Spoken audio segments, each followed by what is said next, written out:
Matthew Holt on the HIMSS floor with another THCB spotlight. This time I'm with a company that's been around a while, but one that I don't know at all well. I have Jorge Miranda, who's the Chief Revenue Officer of Lightbeam Health Solutions, a company in the population health space. And George, that's about all I know, so tell me a bit more. That's good. So we are actually been our 6th year in the healthcare field. We're what's called an end-to-end population health management solution. End-to-end means it's been built from the ground up as one platform. No acquisitions, no third-party interfaces. We do what's going from interfaces to innovation, which allows us to build quickly a health system into a value-based care contract or an ACO. Into a value-based care contract, it allows us to generate insights and then provide engagement to the provider, the care team, and the patient, which has generated some really good results for our customers. All right, so when people talk about population health, what they usually mean is sort of a bunch of different things all come together, and you say you build it all at one pace. But then it's usually some kind of extraction out of the clinical system of what needs to happen to somebody when they leave the hospital or before they come into the hospital. That's correct. Something to tell somebody what to do. Often that's a call center or something involved. And then usually some way, and the buzzword I've decided this year is patient engagement or patient activation, or what do you want to call it. Some way of communicating this to the caregiver and to the end patient. So is that all the pieces you have? Are there more pieces you have? Which part's the most important? What if I was to look at Lightbeam, is that roughly describing it or not quite? Well, it's part of it. So there's 3 parts of it, primarily the ingestion piece, data ingestion. So we pull data from claims data, from clinical, from HIE. All that data has to be normalized, has to be stood up, has to be made what's called, obviously actionable data. And then we render insights on top of that data. And the insights is what, like you said, tells the physician, the care manager, the caregiver, or even the patient what to do as far as best practices. And then the last piece is we measure the results of that engagement. So we generate analytics around performance, around do we save costs, do we save on quality go up, we put the cost go down, and then ultimately that is what generates the value back to the customer. So the ingestion, the insights, the engagement, and then the results are the 4 things that generate the value for our customers. So are the users of the system, I mean, obviously a number of people it touches, and I don't know how much it gets used by inpatients and caregivers versus frontline clinicians versus case managers. Who's usually the prime person that's sort of driving the train? So initially, back when Lightbeam first started, was the executives and the analysts. And they're great for making decisions on which direction should we take the organization, the ACO, the health system, or the clinic integrated network. And then that eventually moved to care managers, now needing the access to the system to take action on the data. And now we're circling back to the providers. The providers want to be able to access data to see their performance. So really they have the executives, the care managers, the providers, and then now we're also extending out to the patients as well, because we know that they have to be part of the solution and can't be left out, third party. So the physicians ultimately want to be able to use the system, and that's where we're at now. So talking about that data action, data analysis, and the insightful stuff, what actually has the biggest bang for the buck? What are you discovering that in many systems after you put in your system that many providers or plans to put in your system didn't have it before? What moves the needle on the actual use and care for the patient?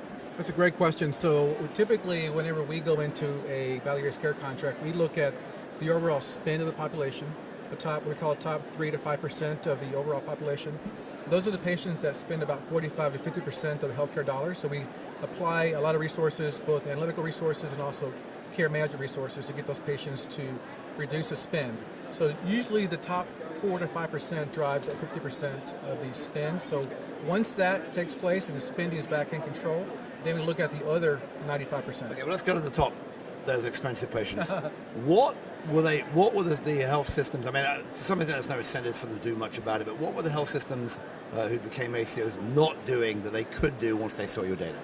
So one of the things they do is they implement what's called a care coordination program. And that can be applied on any high-risk condition like diabetes, asthma, COPD. And that care coordination program enrolls an individual patient into a care plan. It's automated. All the steps are automated in there. Sends messages to the patient, it sends messages to the care manager, reports back to the physician how things are going. And that care management program over time has been proven to save $435 per member per month on the CMS ACO program. And that generates about $470 million a year in Lightbeam customers have saved in the MSSP program by implementing care coordination through automation. Okay, so it's really a question of making sure the right stuff is done rather than any one particular saving. It's just and are you replacing basically nothing or inefficient paper processes? We're replacing typically a manual process that's being done by multiple people, and the process is typically not very efficient, and it's being done either EMR, which is okay, but it doesn't give you all the assets you need to do population health management.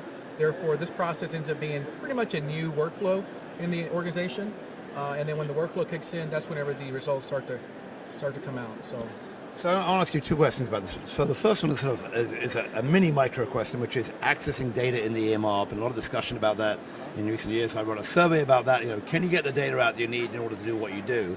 Has that been a big problem, a little problem, or no problem for you at Lightbeam? At first, it was a big problem, and over time, we got good at integrating with over 50 different EHRs, and all the major health plans are also being integrated as well. So now we've gotten to where that is part of our expert services team, and they have never been, knock on wood, stumped on pulling data from an EHR to date. So that's been the biggest advantage so far in Lightbeam's experience, is building that strength to get that data out. So you actually need to build, so Anish Chopra talking about Fire, make it all easy with Apple and stuff, there's a lot, you've had to build that capability pretty strong. Yeah, unfortunately the industry has not given us any kind of easy way, like easy button to get data out. It's been hard work to get it out. And now we've got it out, we now have built adapters though, so they can be replicated across the next customer, and that allows them to generate a fast implementation, usually within weeks of going live, of initially launching the system. It's not months or years like it happens with some of the other HIT systems. We can go live in typically 3 to 4 weeks. All right, so that's a micro problem which you solved by something like brute force and ignorance and not some other hard work there. Here's the other question. So in a lot of organizations I heard that have gone into this sort of various different population health management programs, they don't really have the functions or the staff or the experience in that sort of case manager role, to essentially be on the other end of the line figuring this stuff out. Have you had to provide those services? Do you have a lot of clinical staff that come with you, or are you just a pure technology play enabling the ACOs to build their own services? And where is that market at the moment? Yeah, that's a good question too. So initially we were technology primarily, and then we learned that over time the staff needs to have that advisory component. So we've actually built out over the last 3 years a very deep advisory, what's called a playbook. And that playbook has over 20 different programs that can be launched within Lightbeam that follow various value-based care reimbursement, like CCM, chronic care management, HCC coding, reducing ER admissions or ER usage. So all that is now part of a playbook that our customers receive, and they also have a dedicated account management and advisory team that stays with them during the life of the contract. And we now embed that into the subscription contract. But you don't send them actually the case managers and the clinical services people. That still belongs to the customer? The customer still does the actual work, but our team instructs them and provides prescriptive advice on what to do to get their biggest bang for the buck. But do you think you'll be keeping that line, or do you think you'll be crossing over the line and becoming more of a care services organization? Well, we now also provide the people aspect, which is the third aspect, technology, processes, and people. And we actually do have an arm of Lightbeam that provides off-site care managers now as well. So that's something that we are just starting to launch, but it's going to be the third part of that equation of people, processes, and technology to really be effective at moving the needle at cost and quality. It seems to me many people are going in that direction, and you're sort of tiptoeing there as well. It sounds good.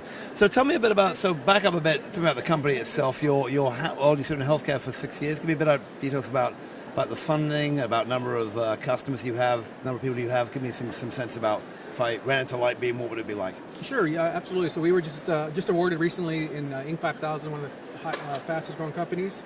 385% growth over the last 3 years. So Did they give you a revenue number in that? They normally do. They normally do. It's a privately held company, so I can't disclose the official number. But what I can tell you, though, is we have over 100 customers. We've been in business for over 6 years, and we have about 20 million patients now in our EDW, Enterprise Data Warehouse. So, very fast growth company. And is there a number of investment that's gone in? Do you have We have private investors through the former CEO of NextGen, Pat Klein. He's our primary, obviously, founder of the company. Other private investors as well, and we are looking to grow this year as well, so you'll hear some news coming out soon about some additional growth opportunities at Lightbeam. So. All right, well, we'll look forward to hearing more about that. I understand there is still a whole venture capital industry which is ready to get its clutches into, I'm sure. I've been talking with Jorge Miranda. He's the Chief Revenue Officer of Lightbeam Health Solutions, which is making a lot of noise in population health. And thanks for coming by and starting with THCB. Thanks for the opportunity. Thanks.